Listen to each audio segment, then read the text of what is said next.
Nu vreau să cum se mișcă, nu. Hitman. Ada. God. Agent 47. Fire. Ceasul 9:30 aproape. Ok. Ai un hideout, că nu am să mă bag în complicații.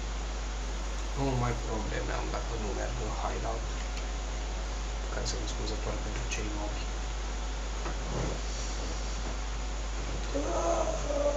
Oh, da, e good. Băi, mă mișc bine, acum să vedem cum se vede și în filmare. Că mă mișc ca pe excelent, ești bun la cap. Deci mă mișc, deci că nu simt direct. Silver Ballers, SMG Tactical. Nu, clar, o să ne luăm Silver Ballers. Space. Cică-pau! Băgăm în haină și haidem să merem. Șobolan! Șobolan! Șobolan vis peste tot. Sunt foarte bun la țintă. Te dă asta, șper de asta ceva. Ce vedem aici? I'm the best. Simt că sunt cel mai bun.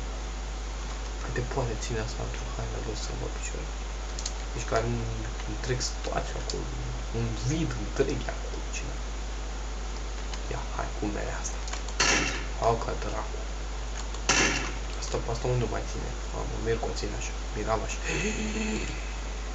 Șobolani! Nu-mi plac șobolani. Ia să vedem.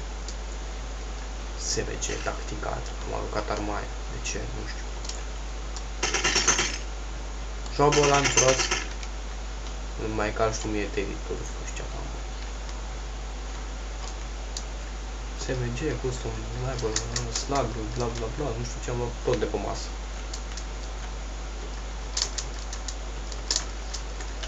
Ce?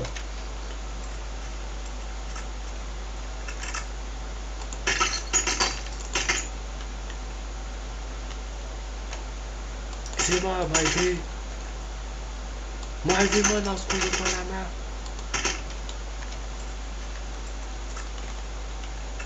Nu știu ce e așa mare lag. Am gata. Am ochi albaștri să închel.